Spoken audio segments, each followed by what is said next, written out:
Hi friends, welcome to my channel. బ్రహ్మడి serial upcoming ఎపిసోడ్లో ఏం చేరబోతున్నాం ఈ రోజు మన ప్రొడక్ట్స్ క్లియర్గా తెలుసుకునేద్దాం. దానికంటే ముందు ఫస్ట్ టైం కనుక మా ఛానల్లో చూస్తున్నట్లయితే మా ఛానల్ సబ్స్క్రైబ్ చేసుకోండి. అలాగే పక్కన ఉన్న గంట సింబల్ కూడా క్లిక్ చేసేయండి. ఇక వీడియోలోకి వెళ్ళినట్లయితే రౌడీని పట్టుకొని నిజం తెలుసుకొని యామినిని అరెస్ట్ చేసిన అప్పు రాజు బ్రతికే ఉన్నాడు అని నెల రోజుల కల్లా అందరి ముందు కూడా మా ఆయన్ని తీసుకొని వచ్చి మీ ముందు నిలబెడతానని చెప్పేసి రుద్రానితో ఛాలెంజ్ చేసిన విధంగా కావ్య అయితే రాజ్ను తిరిగి ఇంటికి తీసుకొని వస్తుంది. రాజ్ బ్రతికే ఉన్నాడని తెలుసుకున్న రుద్రానికి రాహుల్ ఇద్దరు కూడా షాక్ అవుతారు. ఎందుకు అసలు సీరియల్లో ఏం జరిగింది, నిజంగానే కావ్య రాజులకు యాక్సిడెంట్ చేయించింది యామిని అని చెప్పేసి రౌడీలను పట్టుకొని యామిని అరెస్ట్ చేయబోతుందా, మరి రాజ్ ని కావ్య ఇంటికి తిరిగి తీసుకురావడంతో రాజ్ బ్రతికే ఉన్నాడని తెలుసుకున్న రుద్రాని ఏం చేయబోతుంది సీరియల్లో ఇది ఎలా జరుగుతుందని కనుక మీరు తెలుసుకోవాలి అనుకుంటే ఈ వీడియోని ఎక్కడ స్కిప్ చేయకుండా ఎండింగ్ వరకు చూసేయండి. అప్పుడే మీకు క్లియర్ గా అర్థమవుతుంది. అలానే మా వీడియోని ఇప్పుడు కనుక లైక్ చేయనట్లయితే వెంటనే ఒక లైక్ చేసేయండి. సరేనండి, సీరియల్ ఏం జరుగుతుందో చూస్తే తెలుసుకుందాం. మొత్తం మీద సీరియల్ కనుక చూసుకున్నట్లయితే యామిని ఇంట్రెస్ట్ అయితే కార్ల నెంబర్ సహాయంతో అప్పు ద్వారా కావ్య అయితే తెలుసుకుంటుంది. నువ్వు బావను చూసావాక కనీసం బావతో మాట్లాడావని చెప్పేసాడు. అప్పు అయితే కావ్యని అడుగుతూ ఉంటుంది. లేదు అప్పు, నేను నీకు ఒక విషయం చెప్పాలనుకుంటున్నాను. అదేంటో తెలుసా? బావ గతాన్ని పూర్తిగా మర్చిపోయాడు. ఆయనకి మనం అసలు ఎవరం కూడా గుర్తులేము. అక్క, మరి బావకు గతం గుర్తులేనప్పుడు మరి బావతో పాటు ఉన్న అమ్మాయి ఎవరు అని చెప్పేసి ఎందుకు బావను అలా పిలుస్తుంది? అసలు యామినికి అలానే బావకి వాళ్ళిద్దరికి కూడా సంబంధం ఏంటి కూడా నాకే తెలియడం లేదు అప్పు. నేను ముందు అసలు అక్కడికి వెళ్తేనే కానీ అసలు అక్కడ ఏం జరుగుతుందని నేను తెలుసుకోగలను. ముందు నాకు అడ్రస్ ఇస్తావని చెప్పేసి అంటూ కావ్య అడగడంతో అడిగితే నేను ఇవ్వకుండా ఎలా ఉంటానక్క, ఎలాగైనా సరే ఈ కార్ నెంబర్ సహాయంతో ఇంటర్ అడ్రస్ ని కూడా తెలుసుకున్నాను. ఇదిగో యామిని ఇంటర్ అడ్రస్ అని చెప్పేసి అంటూ అడ్రస్ ఇవ్వడంతో కావ్య అయితే చాలా సంతోషిస్తుంది. అక్క, ఇప్పుడు అడ్రస్ తీసుకున్నావు కదా, ఇప్పుడు ఏం చేద్దాం అనుకుంటున్నాను అని చెప్పేసి అంటూ అప్పు అడగడంతో ముందు నేనేం చేస్తానో నాకు కూడా తెలియడం లేదు. ముందు నేను అసలు నేను వెళ్ళి మీ బావను కలుస్తాను. బావ ఆల్రెడీ నన్ను చూశాడు కాబట్టి, ఆ రోజు నన్ను హాస్పిటల్లో జాయిన్ చేశాడు కాబట్టి నేను ఖచ్చితంగా ఇప్పుడు మీ బావకి గుర్తుండొచ్చు. బావ కూడా నన్ను చూసిన దగ్గర నుంచి నా గురించి ఖచ్చితంగా ఆలోచిస్తూ ఉంటాడు. తనకి నాకు సంబంధం ఏముందని చెప్పేసి ఖచ్చితంగా ఆయన ఆలోచిస్తాడు. ముందు అక్కడికి వెళ్తేనే కానీ యామిని నెక్స్ట్ ప్లాన్ ఏంటో నేను తెలుసుకోగలను అని చెప్పేసి అంటూ ఏంటో కావ్య అయితే మొత్తానికి రాజ్ దగ్గరికి అయితే వెళ్తుంది. మొత్తానికి కాలింగ్ బెల్ అయితే కొడుతుంది. రాజ్ అయితే డోర్ ఓపెన్ చేయడంతో కావ్యను చూసి చాలా సంతోషిస్తాడు. కావ్య కూడా చాలా బాధపడుతూ ఎమోషనల్ గా రాజును చూస్తూ ఉంటుంది. మరి అండి, ఆ రోజు మిమ్మల్ని హాస్పిటల్లో అడ్మిట్ చేసిన తర్వాత మీ కండిషన్ ఎలా ఉందని చూసుకోకుండా నేను అర్జెంట్ కాల్ రావడంతో నేను వెళ్ళిపోయాను. అండి, ఆ రోజు మిమ్మల్ని నన్ను హాస్పిటల్లో జాయిన్ చేసినందుకు నేను మీకు థ్యాంక్స్ చెప్పాలని చెప్పేసి అంటూ కావ్య అనడంతో సర్లేండి ముందు లోపలికి రండి కలిసి మాట్లాడుకుందని చెప్పేసి అంటే కావ్యను తీసుకున్న రాజ్ అయితే లోపలికి అయితే వస్తాడు. కావ్యను చూస్తూ చాలా ఆనందంగా తాను మైమర్చిపోతూ చాలా సంతోషంగా మాట్లాడుతూ ఉంటాడు రాజ్ అయితే. ఇక ఇంతలో యామిని అయితే కింద అసలు మాటలు అనిపిస్తున్నాయి. రాజ్ ఎవరితో మాట్లాడుతున్నాడు అని చెప్పేసి అంటూ ఇంటికి రావడంతోనే రాజ్ కావ్య ఇద్దరు కూడా కూర్చొని మాట్లాడుకుంటూ ఉంటారు. యామిని ఒక్కసారికి షాక్ అయిపోతుంది. వెంటనే కిందకు వస్తుంది. ఇక రాజ్ అయితే రా యామిని కూర్చో, ఎవరు నీకు గుర్తుందా? ఆ రోజు నేను కాపాడింది ఈ అమ్మాయిని. హాస్పిటల్ జాయిన్ చేసి నువ్వు ఫోన్ చేయడంతో నేను వచ్చేసాను. థ్యాంక్స్ చెప్దామని ఇంటిని వెతుక్కుంటూ వచ్చిందని చెప్పేసి అంటూ రాజ్ అనడంతో ఇంతలో యామిని మిమ్మల్ని అసలు ఎక్కడ చూసినట్లుగా ఉంది అని చెప్పేసి అంటుంది. నాకు కూడా అలానే అనిపిస్తుంది అని చెప్పేసి అంటూ రాజ్ కూడా అసలు మీకు నాకు ఏదో తెలియని సంబంధం ఉన్నట్లుగా అనిపిస్తుంది. గతం మర్చిపోయాను. యాక్సిడెంట్ జరిగిన తర్వాత గతం తాలూకా విషయాలు అసలు నాకేమీ గుర్తులేదు. గతంలో మీరు ఉన్నారేమో నాకు అనిపించింది. చూడటంతోనే నాకు ఏదో ఆలోచన కలిగింది. పైగా మీ చేతి స్పర్శ కూడా నాకు బాగా తెలిసిన టచ్ లాగా అనిపించింది. ఇందులో కావ్య అయితే తన మనసులో చాలా సంతోషిస్తుంది. అదేంటండి ఎలా అంటున్నారు? నేను మీ భార్యని కాబట్టి నా స్పర్శ మీకు ఎప్పటికీ కూడా గుర్తుంటుంది. యామిని అయితే ఇదే అవకాశంగా తీసుకుని ఎందుకు బాబా నువ్వు అలా మాట్లాడుతున్నావు? అసలు తనకి నీకు ఏం సంబంధం ఉంటుంది? నువ్వు అసలు ఎవరితోనూ కూడా సరిగ్గా మాట్లాడవు, కేవలం నాతోనే మాట్లాడేవాడివి.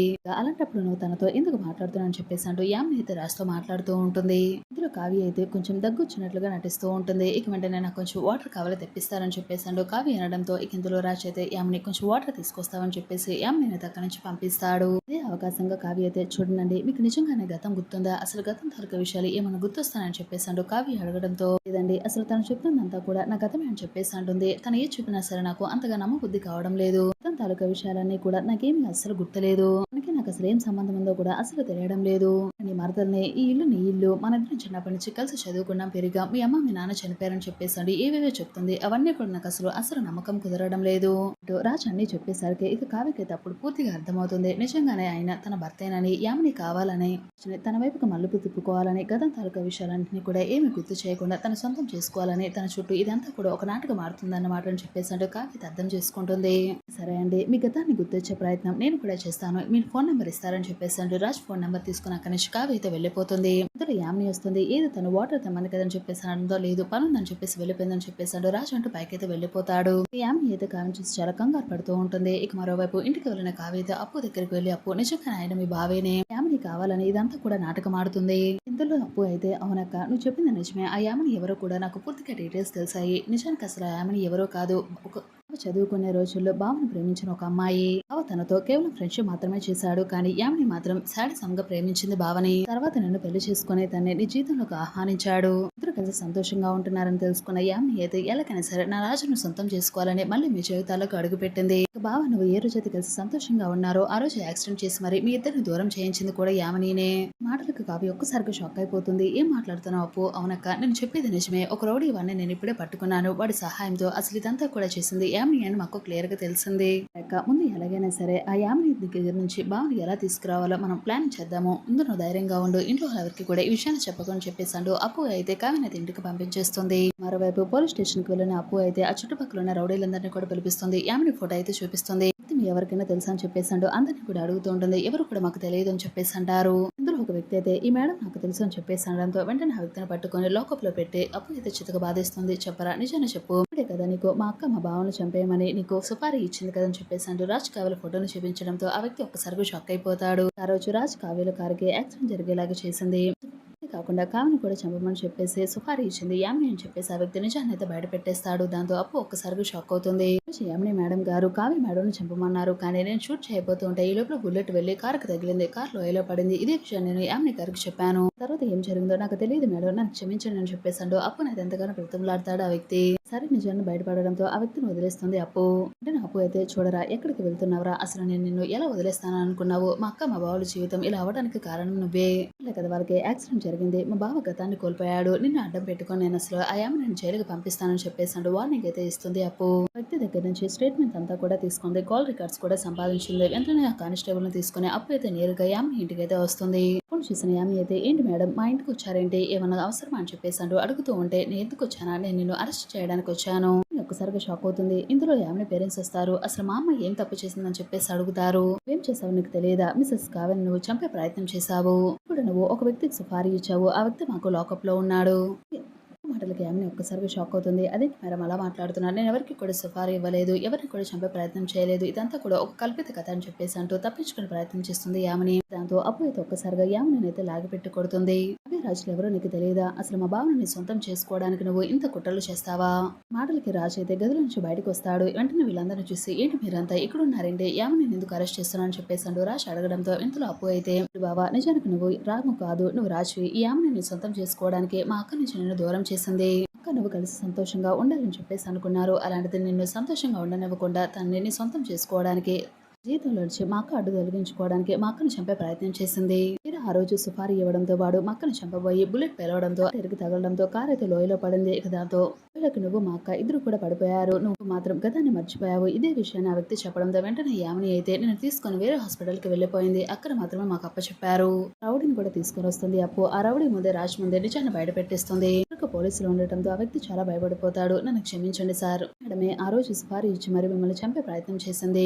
క్షమించండి, మీ భార్యను చంపాలి అనుకున్నాను. అశోక్ అలానే చూస్తూ ఉంటాడు. ఇందులో అప్పు అయితే సరే బాబా నీకు ఇంకా నమ్మబుద్ధి కావడం లేదంటే ఒకసారి కాల్ రికార్డ్స్ చూడని చెప్పేసాడు. యామిని కాల్ రికార్డ్స్ అన్ని వినిపిస్తాడు. ఇక దాంతో రాజ్ ఒక్కసారిగా షాక్ అయిపోతాడు. యామినికి అసలేమీ అర్థం కాదు, చాలా కంగారు పడిపోతూ ఉంటుంది. ఎందుకంటే అడ్డంగా బుక్ అయింది కాబట్టి అప్పు అన్ని దారులు క్లోజ్ చేసేసింది. ఇక యామిని ఏం చేయాలో తెలియక చాలా కంగారు పడుతూ ఉంటుంది.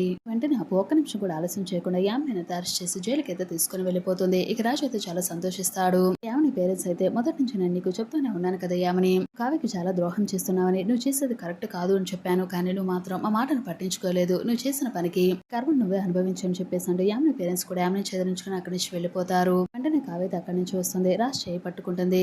రాజ్ అలా తీసుకుని వెళ్తూ ఉంటుంది. కానీ రాజ్ మాత్రం ఏమీ మాట్లాడడు. రాజ్ అలానే సైలెంట్ గా వస్తూ ఉంటాడు. కావ్యను చూస్తూ తన గతాన్ని గుర్తు చేసుకునే ప్రయత్నం అయితే చేస్తూ ఉంటాడు. వెంటనే కావ్య రాజుని తీసుకున్న దిగ్గురాలు వారి ఇంటికి రావడంతోనే అత్తయ్య అని చెప్పేసి అంటూ పిలుస్తుంది. ఇందులో అపర్ణ, సుభాష్, ఇంద్రాదేవి, ప్రకాశం అందరూ కూడా హాల్లోకి వస్తారు. రాజు చూసిన అపర్ణ ఒక్కసారిగా ఎమోషనల్ అయిపోతుంది. రాజు అని చెప్పేసి అంటూ రాజ్ దగ్గరకు వచ్చి రాజును అయితే కౌకలించుకుంటుంది. దాంతో రుద్రాని రాహుల్ ఎవరు వచ్చారని చెప్పేసి అంటూ హాల్లోకి వచ్చి చూడడంతో కావ్య స్వయంగా రాజుని తీసుకురావడంతో రాజుని చూసిన రుద్రాని రాహుల్ ఇద్దరు కూడా ఒక్కసారిగా షాక్ అయిపోతారు. ఇది అసలు నిజంగానే కావ్య రాజుని తీసుకుని వచ్చిందేంటి, అంటే రాజ్ బ్రతికే ఉన్నాడా, ఈ కావ్య చెప్పిందంతా కూడా నిజమేనా, ఇప్పటి వరకు కూడా అబద్ధం అని చెప్పేసి అనుకున్నాముగా. అందరూ కూడా రాజ్ దగ్గరకు వచ్చి రాజుని కౌగిలించుకొని బాగున్నావా రాజు అని చెప్పేసి అందరూ పలకరిస్తారు. కళ్యాణ్ కూడా బాగున్నాను అని చెప్పేసి అనడంతో ఇక నేను బాగానే ఉన్నానని చెప్పేసి అంటూ చేసినట్లుగా మాట్లాడతాడు రాజ్ అయితే. ఇక అందరూ కూడా ఒక్కసారిగా షాక్ అయిపోతారు. వెంటనే కావ్యని ఏమైందమ్మా, ఏం జరిగింది, రాజ్ ఏంటి ఎలా ప్రవర్తిస్తున్నాడు, ఇంకా మన రాజా అని చెప్పేసి అడగడంతో అవునత్తయ్య. యాక్సిడెంట్ జరిగిన తర్వాత ఆయన లోయలో పడిపోవడంతో ఆయన స్పాట్ లో తన గతాన్ని మొత్తాన్ని కూడా మర్చిపోయాడు. గతం తాలూకా విషయాలు ఏమీ కూడా గుర్తులేవు, ఎవరు కూడా ఆయనకి తెలియదు. కాబట్టి ఒక చిన్న పిల్లవాడిలాగా మనం ఆయన ట్రీట్ చేయాలి, నిదానంగా ఆయనకి గతం గుర్తొచ్చే ప్రయత్నం చేయాలి, జాగ్రత్తగా చూసుకోవాలి అని చెప్పేసి అంటూ తన జీవితంలోకి రావడం, తర్వాత జరిగిన సంఘటనలన్నింటినీ కూడా ఏవి ఫ్యామిలీ వాళ్ళు ఎవరికి చెప్పుకోకుండా హాస్పిటల్లో ఎక్కడో ఒంటరిగా ఉండి ట్రీట్మెంట్ తీసుకున్నాడన్న విషయం మాత్రమే బయటపెడుతుంది. ఎందుకంటే యామిని విషయం కనుక కావ్య బయట పెట్టిందంటే ఇదే అవకాశాన్ని రుద్రాన్ని అయితే వాడుకొని మళ్ళీ యామినితో చేతులు కలిపి తన నుంచి దూరం చేసి కుటుంబంలో సమస్యలను ఏర్పాటు చేసిందని చెప్పేసి కావ్య అయితే ఆ విషయాన్ని మాత్రం ఎవరికి కూడా బయట పెట్టదు. రాజు తీసుకుని అపర్ణ కావ్య అందరూ కూడా లోపలికి తీసుకుని వెళ్తారు. ఫ్రెండ్స్ రాబోయే మన బ్రహ్మణేశ్వరుల అప్కమింగ్ ఎపిసోడ్ అయితే ఖచ్చితంగా ఇలా అయితే జరగబోతుంది. వీడియో నచ్చినట్లయితే తప్పకుండా ఒక లైక్ చేయండి. అలానే మా ఛానల్ బ్రహ్మణేశ్వరుల అప్కమింగ్ ఎపిసోడ్ లో ఏం జరగబోతుంది డైలీ తెలుసుకోవాలనుకుంటే ఛానల్ సబ్స్క్రైబ్ చేసుకోండి. అలానే పక్కన గణేశంలో కూడా క్లిక్ చేసేయండి.